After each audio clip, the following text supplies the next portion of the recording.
Hey everybody, welcome back to the Jersey Zone. Look, I didn't expect to make a third video about these Mitchell & Ness Blue Line jerseys. I've already made two dunking on them, which if you guys haven't seen those videos, I'll leave a link in the cards up above there. But today, I'm not actually going to be complaining about these jerseys. In fact, I might be complimenting them. It seems like a company under Fanatics improved their product. As crazy as it may seem, it is true. Now, they don't have a ton of these new jerseys out right now. I've really only seen a few so far, but we're going to be going over everything that we know, and we'll be comparing them to the previous Mitchell & Ness Blue Line Series jerseys as well to really see what changed. Before we do get into all of that though, if you're new to the channel and you like hockey jersey content, please make sure to subscribe. I would really appreciate it. Alright, so what we know so far is that it seems like Mitchell & Ness is going to be releasing a second generation of these Blue Line jerseys. They're going to have new and improved crests, patches, and name and numbers, which are now going to be embroidered instead of the screen printed that we saw before. However, there is a downside to this, of course, and that is that these jerseys are now going to cost an extra 25 USD, so they're up to $225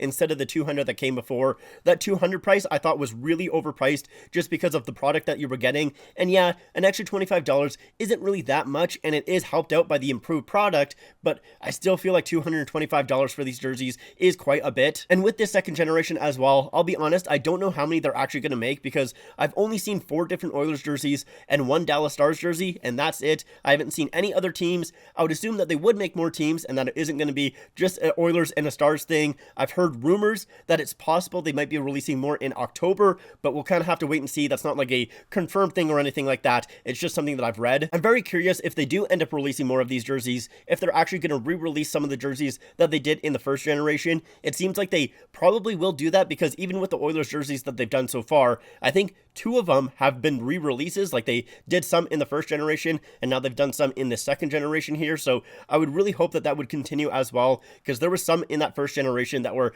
just really nice design jerseys, but the way that they were made were just awful and just completely put me off buying those jerseys. Anyways, I've talked long enough without actually showing any pictures, so let's pull a few up. So the one on top, that dark jersey, that is going to be from the first generation with the all screen printed name, numbers, everything like that. The one on the bottom, the white jersey, that is from the second generation with everything embroidered. Now, from just looking at these two pictures right here, it is fairly difficult to find a huge difference. You know, maybe the logos and the numbers look a little bit shinier on that first generation, the top one, which would make sense because it is screen printed and everything like that. So let's move on to our next picture here. Once again, same thing, kind of hard to really tell a huge difference, at least from this far away. But now, once we get a closer look at the logos, that is where you can see the change is just massive. I mean, I feel like I don't really need to say too much, right? Because the images speak for themselves. If you look at that bottom one, the colors just in general pop way more, especially that copper. Like zooming in on that copper, it is just miles better on that second generation. It is just sparkly. It has that kind of pizzazz to it. It just looks so much better. And you know, this is kind of like something that I was talking about when I was doing those other videos, is these first generation Mitchell & Ness jerseys, they just feel so lifeless. They feel so just terrible because of the poor quality, because of just the screen printed name, numbers, and logos. They just look awful in that sense. Just adding the embroidery, as simple as that, improves the jersey 10 times more. Let's go on to our next picture with the 2000s patch, the NHL 2000s patch. This is another instance where you can really see the patch pop here, and that is because the 2000, that is now kind of like a silver instead of just the white like it was on the dark jersey. Now, at least from my research, it does seem like the 2000 should be in that silver instead of the white. I could be mistaken on that. I kind of just quickly looked it up, to be completely honest with you guys. So at least from my research, not only does it look better on that second generation, but it's also more accurate to what actually was worn on ice back in the day. And the last one that I want to take a look at is the shoulder patch here. And once again, this is just such a massive difference. There's so much copper on both of these patches here, and that just really makes it stand out with this second generation. It just looks so much better. And even if we ignore the embroidery for a second, the colors just look way better on the second generation. The copper in the first generation, it almost looks more like a brown than anything else. So yeah, it just does not look accurate at all, and it looks terrible because it is just screen printed. So this second generation is just way better. And as far as I know, that first generation doesn't have anything sewn down. It's all just heat pressed. I could be mistaken on that. I really meant to check when I went in person the other day to see one of those first generations, but the only thing that I really remember is the feel of the jersey, because at least to me, they felt like the Adidas Team Classic jerseys, which are fine jerseys. I don't mind the way that those feel. They are a little bit of a lighter jersey, that is for sure. And from at least looking at these pictures, it does seem like the jersey material itself is probably staying the exact same. So it seems like it's still going to be a little bit of a lighter jersey jersey, which is not necessarily a bad thing. I know some people do like the lighter jerseys. For myself personally, it kind of depends. Sometimes I do like them, sometimes I'm not a huge fan of them. But yeah, you know, just something to keep in mind, that is for sure. And with this second generation though, going back to the stitching and everything like that, these are going to be stitched on. I saw a picture online, and yeah, these were actually stitched on, the name and numbers, the logos, the patches. So that is a good thing for sure. And just to quickly go over some of the other jerseys that they've released so far with this second generation, the only one that is actually on the Mitchell & Ness website right now is this Dallas Stars one. So the 1999 Stanley Cup final patch is on there. It is actually the Star jersey, which I know a lot of people love. With the Oilers jerseys that they've released so far though, those aren't actually on the Mitchell & Ness website. They are on Ice Districts, which is the team store for the Edmonton Oilers. The two that I want to talk about is one, this Oil Drop jersey. They haven't really released too many good pictures of it, but the reason I want to talk about it is because they did have a first generation of this jersey and it did not look good whatsoever. I crapped on it in one of my previous videos, just saying how bland it looked because it took the sparkle out of the logo. But with this second generation, we see a little bit of a teaser picture and there is actually that sparkle there, so that is a massive plus. The other one that I want to talk about is the 1996 to 1997 home jersey here.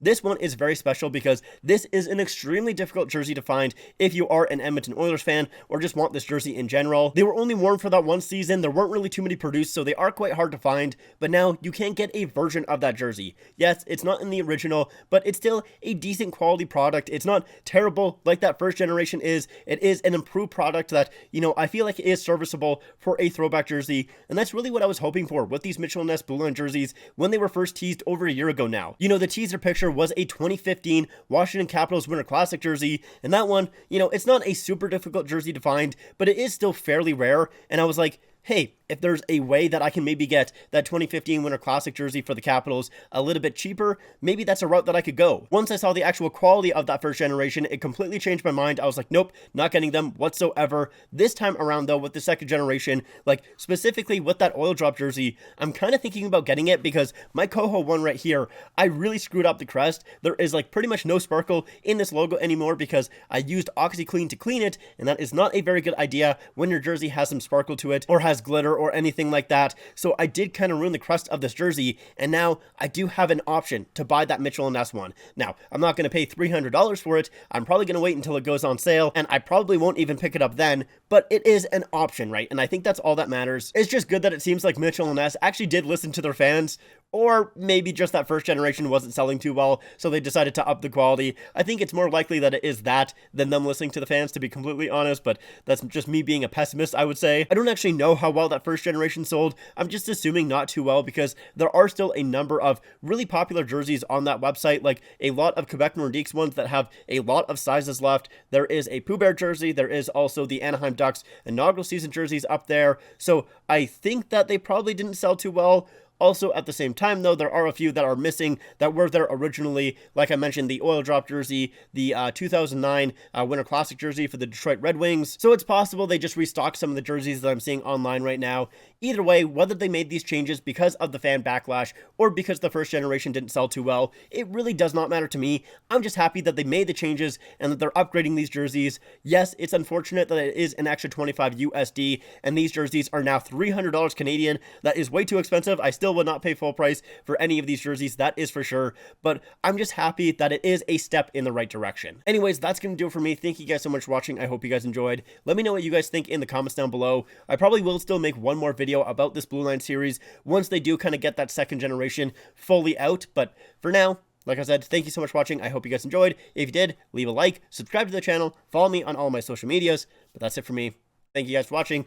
I said that a lot, but anyways, just end the video, bro. See you next time.